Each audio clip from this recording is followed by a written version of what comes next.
നമുക്ക് 8051 ഏതൊക്കെ ടൈപ്പ് ഇൻട്രപ്റ്റുകളുണ്ട്, അവിടെ എങ്ങനെയാണ് സ്റ്റാക്ക് ഓപ്പറേഷൻസ് നടക്കുന്നത്, ഈ രണ്ട് ടോപ്പിക്കാണ് ഈ വീഡിയോയിൽ ഡിസ്കസ് ചെയ്യുന്നത്. 8051 5 ഇൻട്രപ്റ്റ്സ് ഉണ്ട്, 2 എക്സ്റ്റേണൽ ഇൻട്രപ്റ്റ്സും 2 ടൈമർ ഇൻട്രപ്റ്റും 1 സീരിയൽ പോർട്ട് ഇൻട്രപ്റ്റും. എല്ലാ ഇൻട്രപ്റ്റ്സുകളെയും എനേബിൾ ചെയ്യാൻ വേണ്ടിയിട്ട് ഇൻട്രപ്റ്റ് എനേബിൾ എന്ന് പറയുന്ന ഒരു സ്പെഷ്യൽ ഫംഗ്ഷൻ രജിസ്റ്റർ ഉണ്ട്.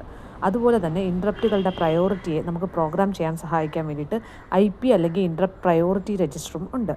ഓക്കെ, ഇനി നമുക്ക് ടൈമർ ഇൻട്രപ്റ്റിനെ കുറിച്ച് ചിന്തിക്കാം. ഈ ടൈമർ ഇൻട്രപ്റ്റ് എന്ന് പറയുന്നത് TCON ടൈമർ കൺട്രോൾ രജിസ്റ്റർ ഒരു സ്പെഷ്യൽ ഫംഗ്ഷൻ രജിസ്റ്ററാണ്. അതിൻ്റെ TF0യും TF1 ബിറ്റ് വഴിയാണ് നമ്മൾ ഈ ടൈമർ 0യിലെയും ടൈമർ 1ലെയും ഉള്ള ഇൻട്രപ്റ്റുകൾ ജനറേറ്റ് ചെയ്യുന്നത്. അതേപോലെ സീരിയൽ പോർട്ടിലുള്ള ഇൻട്രപ്റ്റുകൾ ജനറേറ്റ് ചെയ്യാൻ അല്ലെങ്കിൽ പ്രോഗ്രാം ചെയ്ത് നമുക്ക് ജനറേറ്റ് ചെയ്യാൻ നമ്മളെ സഹായിക്കുന്നത് T1 R1 ബിറ്റ്സ് ആണ്. ഓക്കെ, ഇനി നമുക്ക് പറയാനുള്ളത് ഈ ഇൻട്രപ്റ്റുകളൊക്കെ നമുക്ക് പ്രോഗ്രാം വഴി എഡ്ജ് ട്രിഗേർഡോ ലെവൽ ട്രിഗേർഡ് രീതിയിലും വർക്ക് ചെയ്യിക്കാൻ പറ്റും.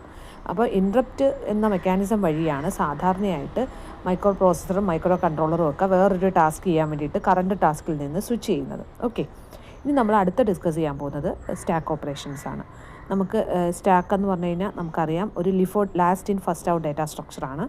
അപ്പോൾ 8051ലും സ്റ്റാക്ക് ഉണ്ട്. ആ സ്റ്റാക്ക് ഓട്ടോമാറ്റിക്കലി മെമ്മറിയുടെ 07H മുതലാണ് സ്റ്റാർട്ട് ചെയ്യുന്നത്. അതുകൊണ്ട് സ്റ്റാക്ക് പോയിൻ്റർ ഇനിഷ്യലൈസ് ചെയ്യുന്ന വാല്യൂ 07Hലായിരിക്കും. സ്റ്റാക്കിൽ 2 ഓപ്പറേഷൻസ് ഉണ്ട്, പുഷും പോപ്പും. ഇതിനകത്ത് 8 ബിറ്റ് അറ്റ് എ ടൈം അല്ലെങ്കിൽ 1 ബൈറ്റ് അറ്റ് എ ടൈം ആയിരിക്കും ഡാറ്റ ട്രാൻസ്ഫർ. പുഷ് ആണെങ്കിലും പോപ്പ് ആണെങ്കിലും നമുക്ക് ചെയ്യാൻ പറ്റുന്നത്. Suppose we have A 16 bit data ഉണ്ട് എങ്കിൽ നമ്മൾ ആദ്യം ലോവർ ബൈറ്റ് ട്രാൻസ്ഫർ ചെയ്യും, ദെൻ ഹയർ ബൈറ്റ് ട്രാൻസ്ഫർ ചെയ്യും.